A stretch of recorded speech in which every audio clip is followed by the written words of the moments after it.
Hi friends, मैं हूं जयेश और आप देख रहे हैं मेरी यूट्यूब चैनल अकाउंटिंग टिप्स।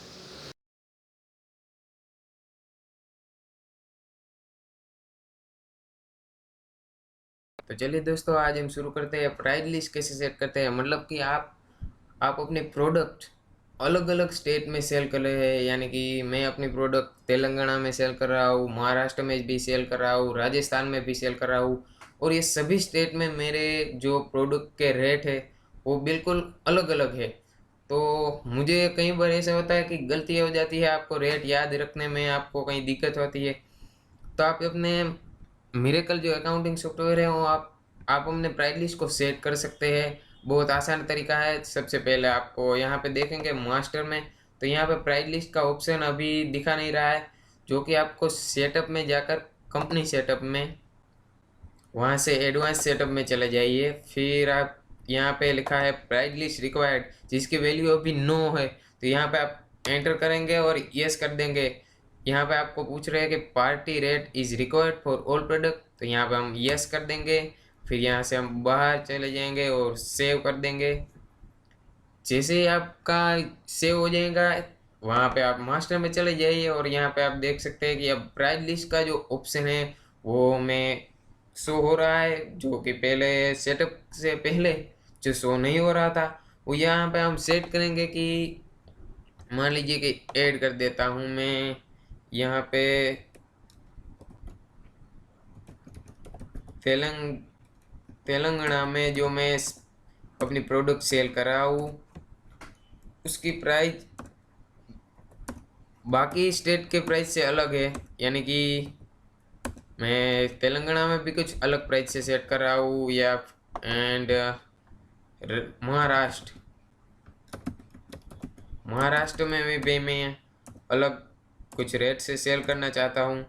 तो मैं यहाँ पे सबसे पहले जिन में राज जिन जिन स्टेट में मैं आज सेल करना चाहूँगा वो सभी स्टेट के यहाँ पे मैं प्राइस लिस्ट सेट कर दूंगा।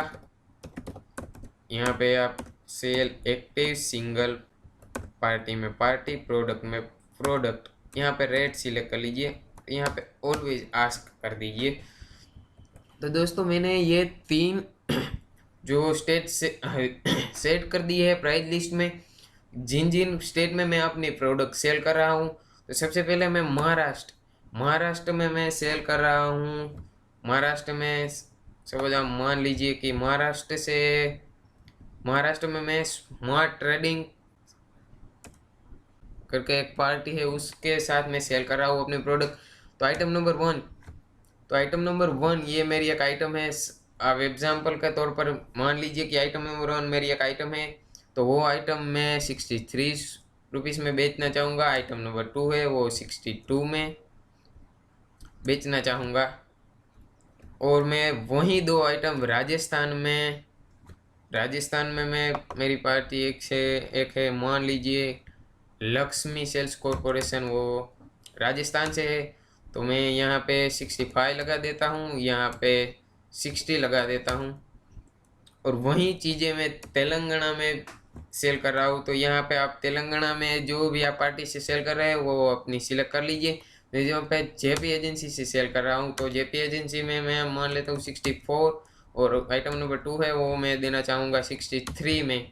यहाँ पे हमने सेट कर लिया है कि हम कौन सी चीज़ किन किन पार्टी को कौन से रेट में हम देना चाहते हैं वो यहाँ पे सेट कर लीजिए। अगर आपकी जितनी प्रोडक्ट है उसमें एक बार से सेट कर देंगे तो फिर आपको कोई दूसरी बार याद रखने में दिक्कत नहीं होगी। फिर आप जब यहाँ पे सेल इनवॉइस बनाएंगे, जब यहाँ पे सेल इनवॉइस आप एंटर करेंगे, तो यहाँ पे देखते हैं हम सबसे पहले जेपी एजेंसी मैं ले लेता हूँ जो कि तेलंगाना से है।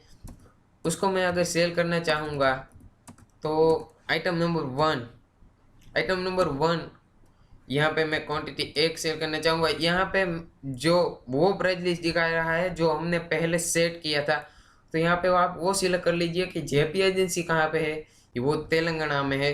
तो वहाँ आप यहाँ पे अपने आप उसका रेट जो है वो फिल कर लेगा। फिर आप चले जाइए दूसरी आइटम में चले जाइए। दूसरी आइटम में फिर आप क्वांटिटी डाल दीजिए। फिर आपको बताएंगे कि आप कौन से राज्य में सेल कर रहे हो। वो यहाँ पे सिलेक्ट कर लीजिए कि तेलंगाना है, वो अपने आप फिल कर लेंगे। ऐसे करके आप अपने सभी प्रोडक्ट लिस्ट है जो अलग अलग आपने जो क्रिएट किए हैं वो अपने आप फिल हो जाएगा।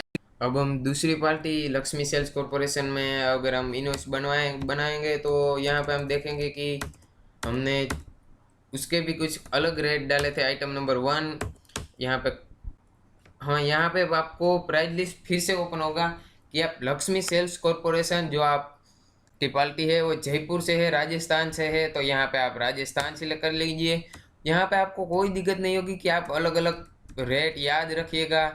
यहाँ से ऑटोमेटिकली आपको आपने जो एक बार रेट जो सेट किया है, यहाँ पे राजस्थान फिर से कर दीजिए। यहाँ पे आपने ऑटोमेटिकली जो रेट सिलेक्ट किया है वो बढ़िया आसान तरीका रहता है कि आप अपने पार्टी को कौन कौन से रेट में देना चाहते हैं वो सब कुछ आसानी से आप याद रखने की ज़रूरत ही नहीं है, क्योंकि यहाँ पे ऑटोमेटिकली प्राइस लिस्ट आपको फिल कर देगा। सिर्फ आपको ये बताने की ज़रूरत है कि आप कौन से राज्य में सेल कर रहे हैं।